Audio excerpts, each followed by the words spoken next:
तो स्टूडेंट्स, आज का हमारा टॉपिक है कोलॉइडल स्टेट। अब कोलॉइडल को स्टेट क्यों कहते हैं यह भी हम आपको बताएंगे। सबसे पहले हम बात करते हैं जो कैसे स्टार्ट हुई कोलॉइडल स्टेट की, कैसे साइंटिस्ट पहुंचे कि एक स्टेट कोलॉइडल स्टेट भी होती है। इससे पहले तो लोग ट्रू सॉल्यूशंस और सस्पेंशंस ही जानते थे। तो एक साइंटिस्ट रहे Thomas Graham. Thomas Graham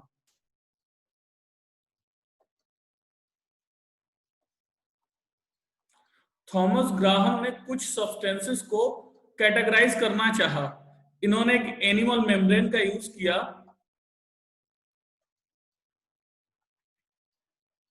animal membrane का यूज किया और इससे सब्सटेंसेस को पास करके देखा। कुछ इस तरीके से एनिमल मेम्ब्रेन का इन्होंने पैकेट बनाया और इसमें डिफरेंट सब्सटेंसेस के सॉल्यूशंस को लिया। तो इन्होंने जितने भी डिफरेंट सब्सटेंसेस थे उन्हें दो कैटेगरी में रखना चाहा। पहली कैटेगरी जो थी वो थी क्रिस्टलाइड्स। फर्स्ट कैटेगरी के सब्सटेंसेस को इन्होंने कहा क्रिस्टलाइड और सेकेंड कैटेगरी के सब्सटेंसेस को इन्होंने कहा कोलॉइड्स। कोलॉइड्स तो क्रिस्टलाइड्स में इनके सब्सटेंस जो रहे वे थे for example sugar, common salt, NaCl, urea etcetera. Colloids की कैटेगरी में इन्होंने जिस सब्सटेंसेस को रखा उसमें रखा स्टार्च, ग्लू और भी कई सब्सटेंसेस थे जो आगे बताएंगे आपको। दो से आप अंतर समझ जाएंगे। तो इन्होंने देखा जो क्रिस्टलाइड सब्सटेंसेस थे। अच्छा, क्रिस्टलाइड इसलिए कहा गया क्योंकि इनके जो स्ट्रक्चर्स थे दिखने में ये सब क्रिस्टल लाइक थे। ये क्रिस्टलाइन सब्सटेंसेस थे तो इसे क्रिस्टलाइड कहा गया। और कोलॉइड्स को कोलाइड्स कहा गया क्योंकि ये कोला लाइक थे। Cola like. और कोला मीन्स होता है ग्लू। जैसे आप गोंद को अगर वाटर में घोल के सोल्यूशन बनाए तो जैसा सोल्यूशन बनता है गाढ़ा सा, वैसे ही सोल्यूशन बन रहे थे इन सब्सटेंसेस के। तो इन्हें कह दिया कोलॉइड्स। ये तो नाम रखने का बेसिस हो गया। अब किस बेसिस पे इन्होंने सब्सटेंसेस को क्लासिफाई किया कि जितने भी सब्सटेंस हैं दुनिया में आधे कुछ हैं क्रिस्टलाइड्स और कुछ हैं कोलॉइड्स। इन्होंने किस बेसिस पे कहा तो वो था एनिमल मेम्ब्रेन से सब्सटेंस का पास होना। तो जो क्रिस्टलाइड थे, क्रिस्टलाइड्स पास हो रहे थे थ्रू एनिमल मेम्ब्रेन। ये एनिमल मेम्ब्रेन से पास हो रहे थे और कोलॉइड्स जो थे ये पास नहीं हो रहे थे। Do not pass through animal membrane. तो इस बेसिस पे थॉमस ग्राहम ने कह दिया कि कुछ सब्सटेंसेस क्रिस्टलाइड्स होते हैं, ये दिखने में क्रिस्टल जैसे होते हैं और ये एनिमल मेम्ब्रेन से पास हो जाते हैं। एनिमल मेम्ब्रेन में भरो तो ये बाहर पास हो जाएंगे, सब निकल जाएंगे, क्योंकि एनिमल्स में बहुत छोटे छोटे से पोर्स होते हैं। तो उन्होंने माना कि ये पार्टिकल्स जो होते हैं ये छोटे पार्टिकल्स होते हैं घुलने के बाद, और ये सब एनिमल मेम्ब्रेन से पास हो सकते हैं, निकल सकते हैं। On the other hands colloids जो होते हैं, स्टार्च, ग्लू या डिफरेंट सॉल्ट टाइप सॉल्यूशंस, वे ग्लू लाइक होते हैं, गाढ़े होते हैं थोड़े, तो एनिमल मेम्ब्रेन से बाहर नहीं निकल पाते हैं, सब अंदर ही रहते हैं। तो इन्होंने कहते हैं ये सब गाढ़े सब्सटेंस हैं, कोलॉइड्स हैं, ग्लू लाइक हैं, ये एनिमल मेम्ब्रेन से पास नहीं होते हैं। तो इस तरीके से ये चले थे अपने क्लासिफिकेशन को शुरू करके। लेकिन इनका क्लासिफिकेशन ज्यादा दिन नहीं चला और ये कंक्लूजन पे पहुंचे कि सब्सटेंसेस जो होते हैं, कोई भी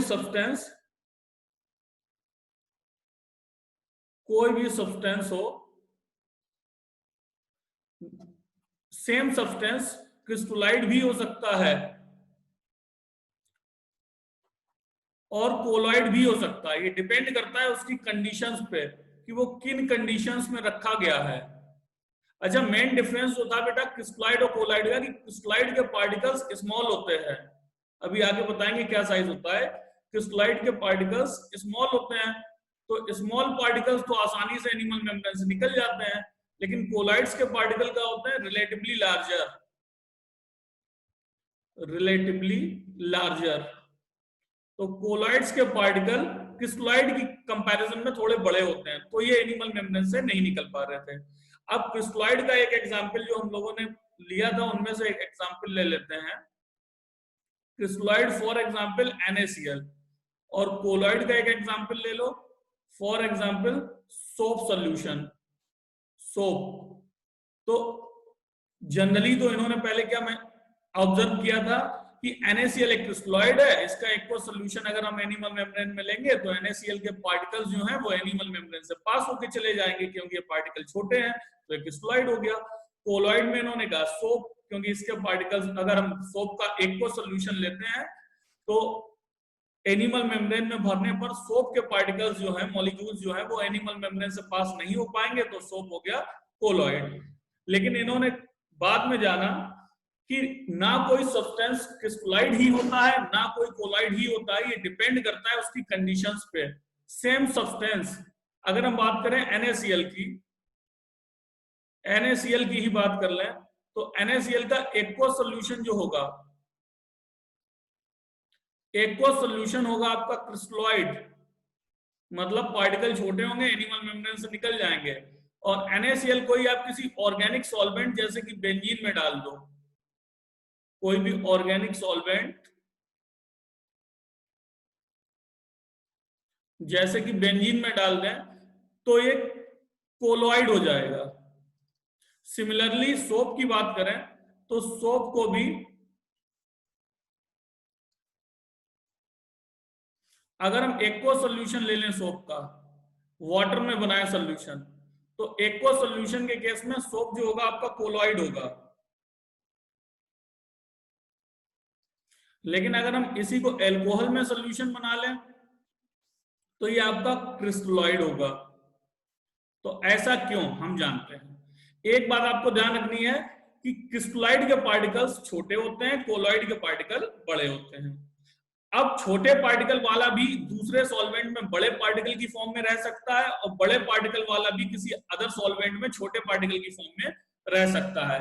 मतलब जो एक सॉल्वेंट में क्रिस्टलॉइड है वो दूसरे सॉल्वेंट में कोलॉइड हो सकता है, और जो एक सॉल्वेंट में कोलॉइड है वो दूसरे सॉल्वेंट में क्रिस्टलॉइड भी हो सकता है। डिपेंड करता है जो पार्टिकल है उसके साइज पे की पार्टिकल कितना बड़ा है। तो यहीं से हम आपको बता देते हैं NaCl कैसा होता है।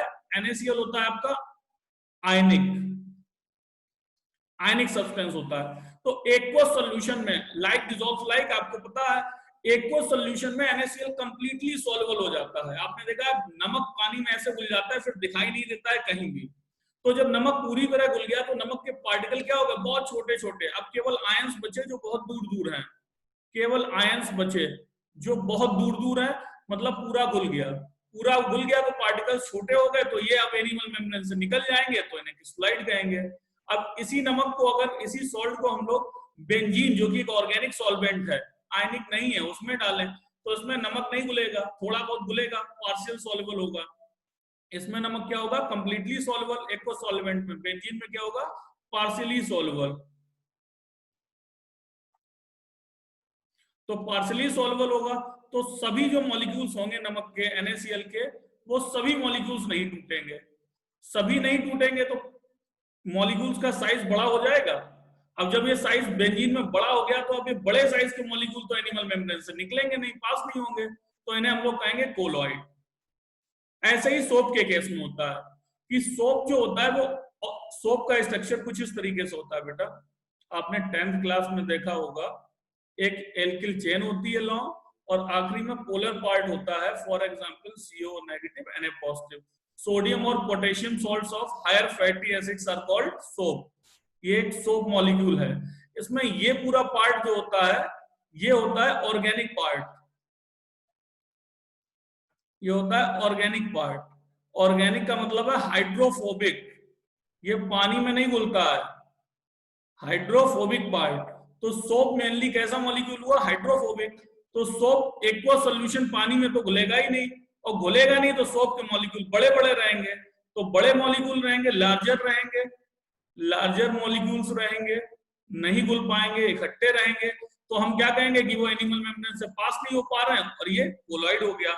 अब इसी सोप को हम एल्कोहल में डाल दें तो एल्कोहल होता है एक ऑर्गेनिक सॉल्वेंट। ऑर्गेनिक सॉल्वेंट में तो ये हाइड्रोफोबिक पार्ट जो है ऑर्गेनिक पार्ट जो है ये ऑर्गेनिक सॉल्वेंट में तो सॉल्युबल हो जाता है, जब सब घुल जाएंगे तो पार्टिकल्स कैसे हो जाएंगे, स्मॉलर हो जाएंगे, स्मॉलर पार्टिकल्स हो गए तो अभी एनिमल मेम्ब्रेन से पास हो जाएंगे। तो हमने जाना कि थॉमस ग्राहम जो डिवीजन कर रहे थे पार्टिकल्स का on the basis of passing through the animal membrane into crystalloids and colloids. They were putting some substances in the category of crystalloid on the basis that they were passing through the animal membrane, and he was putting some other substances in the category of colloid which were not passing through the animal membrane. What this division was not a clear-cut division. Actually, the size of the particle depends upon the nature of the solvent in which it is dissolved. तो अगर किसी आयनिक substance को हम लोग organic solvent में रख देंगे तो वो घुलेगा नहीं, और सही से नहीं घुलेगा तो उसके पार्टिकल का साइज बड़ा हो जाएगा तो वो फिर पास नहीं होगा एनिमल मेम्ब्रेन से। और किसी आयनिक को अगर हम आयनिक सॉल्वेंट में रखेंगे जैसे वाटर, तो कंप्लीटली घुल जाएगा तो वो पार्टिकल का साइज छोटा हो जाएगा तो एनिमल मेम्ब्रेन से पास भी हो जाएगा और क्रिस्टलाइड हो गया। तो फिर ये एक कंक्लूजन पे पहुंचे कि सब्सटेंसेस जो हैं वो ना तो कोई सब्सटेंस क्रिस्टलाइड है और ना ही कोई सब्सटेंस कोलॉइड है, वो डिपेंड करता है कि किस सॉल्वेंट में है, इस अकॉर्डिंग होगा कि वो एनिमल मेम्ब्रेन से पास होगा या नहीं होगा। तो इन्होंने फिर कोलॉइड को एक सब्सटेंस नहीं माना, इन्होंने कहा कि colloids are not the substances, colloid substance नहीं है, कोलॉइड जो है वो एक स्टेट है,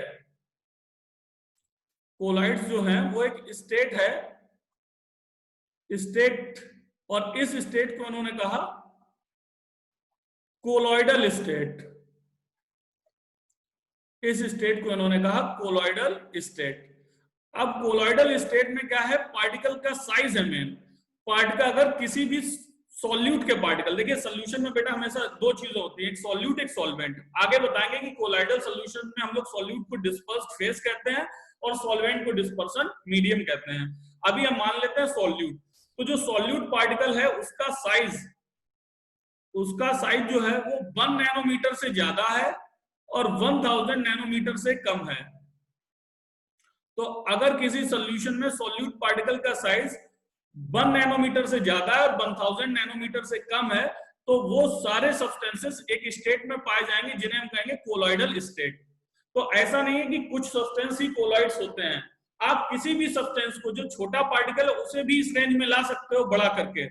फॉर एग्जांपल हमने साइज के अकॉर्डिंग सब्सटेंसेस को, सॉल्यूशंस को 3 पार्ट में डिवाइड कर लिया, साइज के अकॉर्डिंग हम लोग सॉल्यूशन को 3 पार्ट में डिवाइड करते हैं।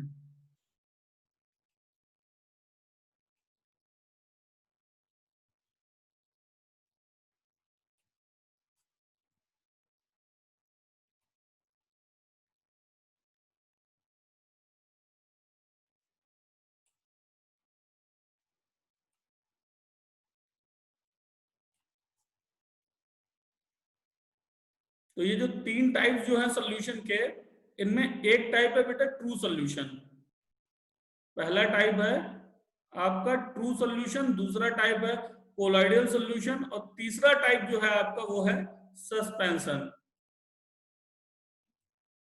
तो पहला टाइप जो है वो है ट्रू सॉल्यूशन,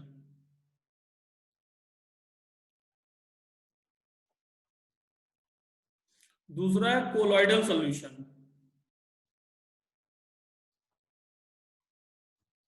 और तीसरा है सस्पेंशंस।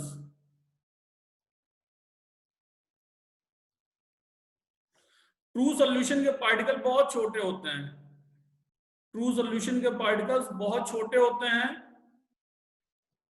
ये ना तो नेकेड आई से दिखाई देंगे आपको ना ही किसी माइक्रोस्कोप से दिखाई देंगे। फॉर एग्जाम्पल ट्रू सॉल्यूशन के केस में हम एक एग्जाम्पल लेते हैं, aqueous solution of common salt, NaCl aqueous, पानी में घुला हुआ नमक, एग्जाम्पल है ट्रू सॉल्यूशन का। आप इतने छोटे पार्टिकल्स होते हैं Na पॉजिटिव और Cl नेगेटिव के कि आप उनको देख नहीं सकते हैं वाटर में, सॉल्यूशन में, ना तो नेकेड आई से देख सकते हैं ना माइक्रोस्कोप से देख सकते हैं कि ये पार्टिकल्स कहां पे हैं। तो टू सोल्यूशन के पार्टिकल का साइज जो है, साइज याद रखना आपको, इनका साइज बेटा हमेशा होता है less than 1 nanometre, size less than 1 nanometre. On the other hand colloidal solution के पार्टिकल्स का साइज थोड़ा सा बड़ा होता है, इनके पार्टिकल्स का साइज ट्रू सोल्यूशन के पार्टिकल्स के कंपैरिजन में बड़ा होता है। और कोलॉइडल सोल्यूशन के पार्टिकल्स का जो साइज है, अभी हमने आपको बताया कि इनका साइज 1 नैनोमीटर से तो ज्यादा होता है, लेकिन 1000 नैनोमीटर से कम होता है, इस रेंज में होगा। और on the other hand colloidal solution का एक एग्जांपल आपको दे रहे हैं, for example starch solution. Starch solution, starch समझते हैं बेटा? स्टार्च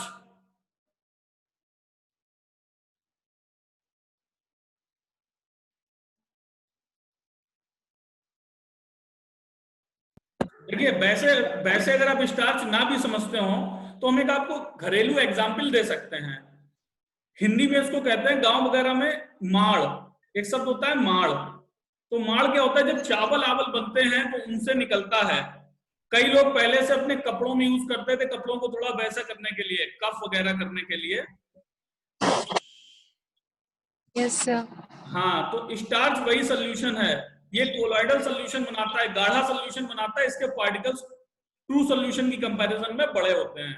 और थर्ड सोल्यूशन जो होते हैं, इनके पार्टिकल का साइज और भी बड़ा होता है, इनके पार्टिकल का साइज और भी बड़ा होता है। For example clay in water, example हो गया clay in water.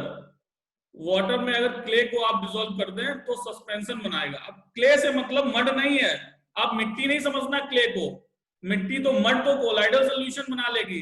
Clay silica like substance होता है, सिलिका, सिलिका मींस बालू, सैंड, सैंड लाइक सब्सटेंस होता है, उसे कहते हैं क्ले।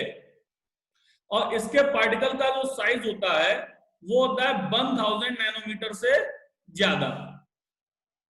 तो आपने देखा कि वे सॉल्यूशन जिनके पार्टिकल का साइज पार्टिकल से मतलब सॉल्यूट का, सॉल्वेंट का नहीं, जिनके पार्टिकल का साइज 1 नैनोमीटर से कम होता है उन्हें हम कहते हैं ट्रू सॉल्यूशंस। पार्टिकल का साइज कुछ बड़ा हुआ, एक रेंज में आया 1 नैनोमीटर से 1000 नैनोमीटर की रेंज में, तो हमने कह दिया कि वो कोलाइडल सॉल्यूशन है। और साइज और भी बड़ा है पार्टिकल का, तो हमने कह दिया वो सस्पेंशन है 1000 नैनोमीटर से ज्यादा साइज। अब क्या है कि कोलाइडल एक स्टेट कहा है साइंटिस्ट ने कि ये एक स्टेट है जो कि 1 नैनोमीटर पार्टिकल साइज से 1000 नैनोमीटर पार्टिकल साइज तक वेरी कर रही है। तो ऐसा नहीं कि कुछ ही सब्सटेंसेस कोलाइड हैं, आप ट्रू सॉल्यूशन के पार्टिकल का साइज बड़ा कर लीजिए तो वो भी आ जाएंगे कोलाइडल सॉल्यूशन में। आप सस्पेंशन के पार्टिकल्स का डिस्पर्सन कर लीजिए, इनके पार्टिकल्स को छोटा कर लीजिए तोड़ मोड़ के, तो ये भी आ जाएंगे कोलाइडल स्टेट में। तो इससे पता लगता है कि colloid is not a substance, colloid is not a substance, but it is the state of a substance in which the size of particle is varying from 1 nanometer to 1000 nanometer. इतना clear हुआ बेटा? Yes sir. Yes sir. ठीक है, अब हम लोग, हाँ बेटा, सर एक डाउट है। हाँ पूछिए। सर जैसे सर सॉल्ट है तो वो वाटर में डिसॉल्व होगी सर, और जैसे ऑर्गेनिक सॉल्वेंट्स में नहीं होगी। सर शुगर भी तो एक ऑर्गेनिक सॉल्यूट है सर। अरे बेटा, तो ऐसा सर थोड़ी शुगर क्या है सर? ऑर्गेनिक ही है, ऐसा नहीं है कि कोई भी ऑर्गेनिक सब्सटेंस वाटर में डिसॉल्व नहीं होता। अभी हम बताते हैं, देखो कैसे। शुगर जो होता है, देखिए पहले यही बता देते हैं। आपने कहा कि जो इनऑर्गेनिक सॉल्यूट्स हैं वो वाटर में डिसॉल्व होते हैं, आपको समझ में आता है, लेकिन जो ऑर्गेनिक सॉल्यूट्स हैं, कुछ ऑर्गेनिक सब्सटेंसेस हैं, वो वाटर में क्यों सॉल्युबल होते हैं, वो वाटर सॉल्युबल क्यों होते हैं, ये आपको जानना है। तो ऑर्गेनिक सब्सटेंसेस में भी वे कंपाउंड जिनमें OH ग्रुप होते हैं, वे कंपाउंड जिनमें OH ग्रुप होते हैं, फॉर एग्जांपल हम शुगर की बात कर लें अगर, तो शुगर में तो आपको पता है कि ग्लूकोज से मिलके बनी होती है शुगर। ग्लूकोज और फ्रक्टोज के दो मॉलिक्यूल से एक सुक्रोज बना होता है, C12H22O11। ये अगर आप इसकी हाइड्रोलिसिस कर दें तो ये जिसकी बनी है उसी में टूट जाएगी, C6H12O6। Plus C6H12O6। एक मॉलिक्यूल होता है ग्लूकोज और दूसरा मॉलिक्यूल होता है फ्रक्टोज। इनके स्ट्रक्चर अगर आप देखें तो ग्लूकोज को ही देख लें, 6 कार्बन का कंपाउंड है, 1 2 3 4 5 6। हम अभी ओपन चेन स्ट्रक्चर लिख रहे हैं, हालांकि ओपन चेन स्ट्रक्चर फेल हो चुका है, लेकिन अभी आप समझने के लिए ओपन चेन स्ट्रक्चर ही लिख दे रहे हैं जो आपको समझ में आ जाए। OH और OH, बाकी सब पे H और H, यही कॉन्फ़िगरेशन में लगे होते हैं। तो आप देखिए कि ग्लूकोज का जो मॉलिक्यूल है, ये मॉलिक्यूल है ग्लूकोज का, इसमें क्या है, OH बॉन्ड्स हैं, OH ग्रुप हैं। तो फ्रक्टोज में भी OH ग्रुप होते हैं, जब ये कंबाइन होंगे तो भी इसमें शुगर में भी OH ग्रुप्स होते हैं, इसमें भी बने रहते हैं। तो OH ग्रुप क्या है कि OH बॉन्ड हमने आपको बताया था, NH, FH और OH बॉन्ड्स, इनकी क्वालिटी है, ये क्या करते हैं, ये हाइड्रोजन बॉन्ड बना लेते हैं, हाइड्रोजन बॉन्डिंग कर लेते हैं। तो वे सारे organic substances, all those organic substances which can form hydrogen bonds with water। अब ये शुगर भी वाटर के साथ हाइड्रोजन बॉन्ड बना लेगी, शुगर जो है वाटर के साथ हाइड्रोजन बॉन्ड बना लेगी, क्योंकि इसमें क्या है, OH ग्रुप्स हैं। तो all those organic substances which can form hydrogen bonds with water molecules, they are soluble in water। क्योंकि इंटरेक्शन सेम हो गया, वाटर में भी पार्शियल पॉजिटिव पार्शियल नेगेटिव रहते हैं, और इसमें भी partial positive partial, OH group में भी पार्शियल पॉजिटिव और पार्शियल नेगेटिव होते हैं, तो इनकी हो जाएगी हाइड्रोजन बॉन्डिंग। तो वे सारे ऑर्गेनिक सब्सटेंसेस जो वाटर के साथ हाइड्रोजन बॉन्ड बना लेते हैं, वे सब वाटर सॉल्युबल होते हैं। क्लियर? यस। अभी हम लोग जब ऑर्गेनिक करेंगे तो ऑर्गेनिक में हर चैप्टर में ही पढ़ेंगे, एल्किल हैलाइड्स पढ़ेंगे, ईथर पढ़ेंगे, अल्कोहल पढ़ेंगे, फिनॉल पढ़ेंगे, एल्डिहाइड कीटोन पढ़ेंगे। तो हम लोग देखेंगे कि जो सब्सटेंसेस वाटर के साथ हाइड्रोजन बॉन्डिंग करेंगे वो वाटर में सॉल्युबल होंगे, और जो वाटर के साथ हाइड्रोजन बॉन्डिंग नहीं करेंगे वो वाटर इनसॉल्युबल होंगे। Clear? Yes sir. Yes sir. आगे चलते हैं हम लोग, अगली बात करते हैं हम लोग टू सॉल्यूशंस, कोलाइडल सॉल्यूशन और सस्पेंशंस की एक रिलेटिव स्टडी की। हम इनको कौन कौन सी प्रॉपर्टीज में एक दूसरे से डिफर करते हैं हम ये जान लेते हैं। तो एक टेबल बनाते हैं हम लोग,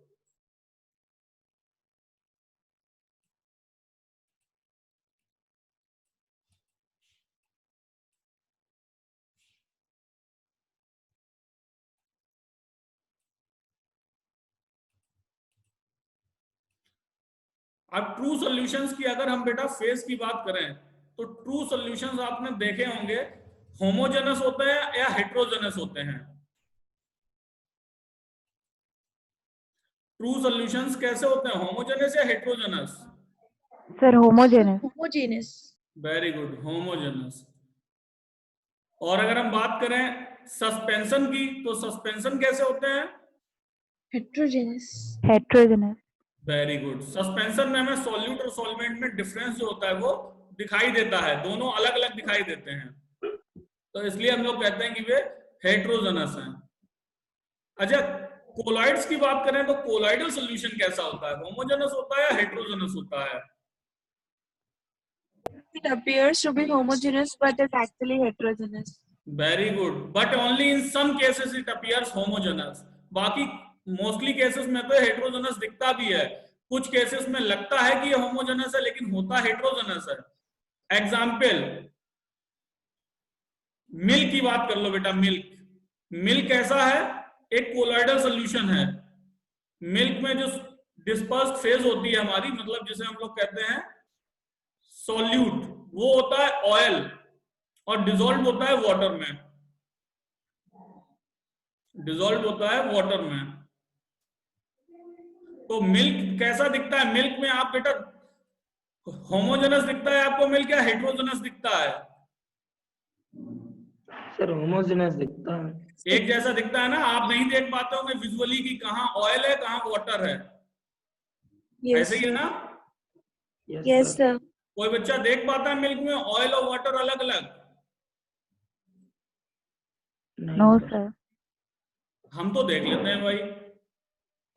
सर सरफेस पे सर कुछ ड्रॉपलेट्स होती है ऑयल की सर, वो जैसे सर आ जाती तब दिख जाता है सर। हाँ, नॉर्मल नहीं दिखेगा, लेकिन आप कभी गौर करें, फ्रीज में रखा हुआ दूध आप जब निकालें तो आपको दिखेगा कि जो ऑयल ड्रॉपलेट्स हैं वो ऊपर आ गई हैं, तब आपको अंतर दिखता होगा। गौर करो सब लोग कि फ्रीज में से जब दूध निकाला होगा तो आपको दिखा होगा कि ऑयल ड्रॉपलेट्स अलग दिख रही है, वाटर तो वाटर है ही। तो ऐसे समझ जाओ कि जितने भी कोलाइडल सॉल्यूशंस हैं सब हेटेरोजेनस होते हैं। तो हम एक एक करके सबको बेटा हर प्रॉपर्टी के रिस्पेक्ट में स्टडी कर रहे हैं। एक तरफ हम लिखते हैं प्रॉपर्टी, इसमें लिख लेते हैं हम लोग प्रॉपर्टी।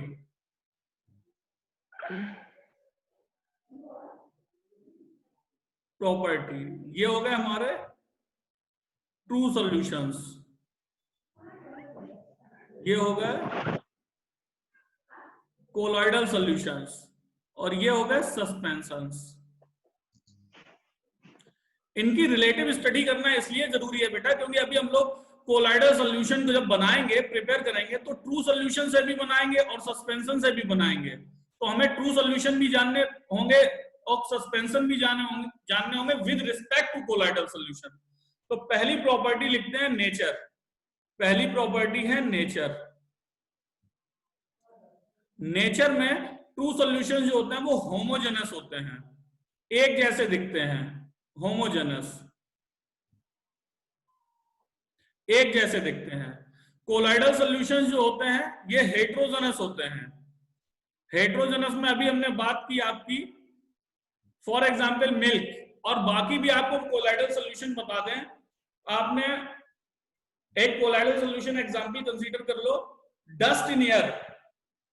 डस्ट इन एयर, तो एयर में डस्ट आपको दिखाई देती है क्या? ये होमोजेनस दिखता है या हेटेरोजेनस? दिखता तो होगा आपको होमोजेनस, कि आपको एक जैसा दिख रहा है, डस्ट नहीं दिख रही है।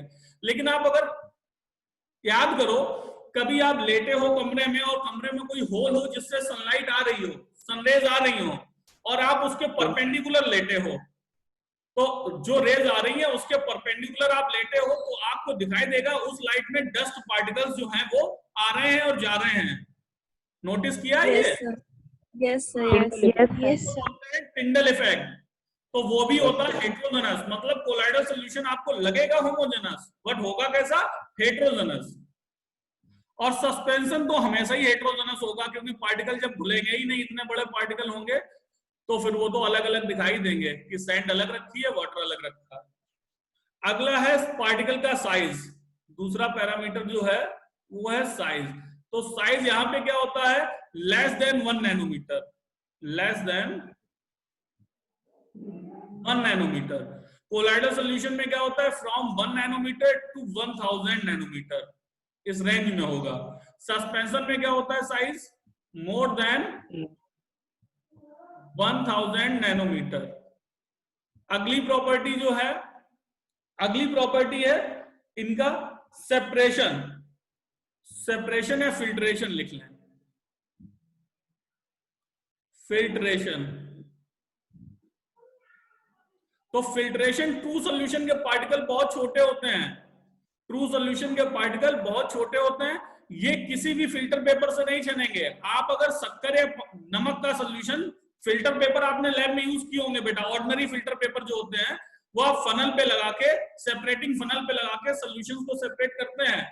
तो क्या उस फिल्टर पेपर से ट्रू सॉल्यूशंस के पार्टिकल सेपरेट हो जाएंगे? नहीं होंगे। ये इतने छोटे पार्टिकल्स होते हैं कि ना तो फिल्टर पेपर से, ऑर्डिनरी फिल्टर पेपर से अलग होंगे, नॉट फिल्टर्ड, नॉट फिल्टर्ड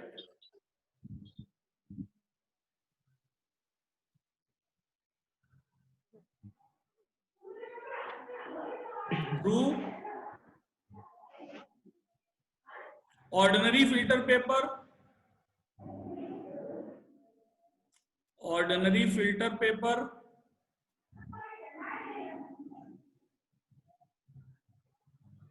और ultra filter papers, ultra filter papers.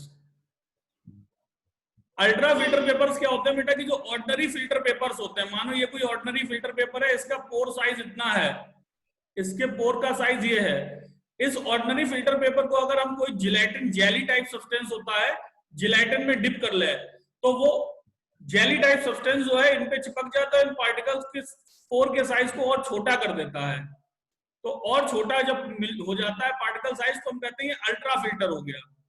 तो लेकिन ट्रू सॉल्यूशंस के पार्टिकल का साइज इतना छोटा है कि ना तो ये ऑर्डिनरी फिल्टर पेपर से फिल्टर हो पाएंगे, ना ही अल्ट्रा फिल्टर पेपर से, ये सब पास हो जाएंगे। कोलाइडल सॉल्यूशन के पार्टिकल का साइज ट्रू सॉल्यूशन के पार्टिकल से थोड़ा बड़ा है। तो ये ऑर्डिनरी फिल्टर पेपर से, तो ordinary filter paper, ordinary filter paper से तो ये नहीं सेपरेट होते हैं क्योंकि ये पास कर जाते हैं। लेकिन अल्ट्रा फिल्टर पेपर जिनका पोर साइज कुछ कम होता है, उनसे ये फिल्टर हो जाते हैं। कोलाइडल सॉल्यूशन के पार्टिकल्स अल्ट्रा फिल्ट्रेशन से सेपरेट किए जा सकते हैं।